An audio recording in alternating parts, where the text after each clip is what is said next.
Heavy gunfight between the cadres of UKLF and Kuki Village Volunteers Force broke out yesterday in Molnom, Tengnoupal district, resulting in the deaths of at least 4 individuals.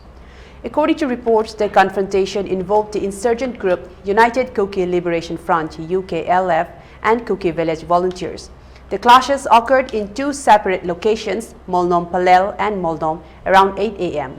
Reports indicate that the violence occurred from an internal dispute leading to a deadly gunfight. 3 village volunteers and 1 UKLF member were confirmed dead.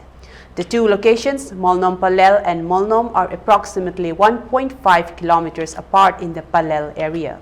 In retaliation, members of the Village Volunteer Force VVF targeted the residence of UKLF leader SS Haukip, setting his house ablaze. Thick smoke was reported as the structure was consumed by flames.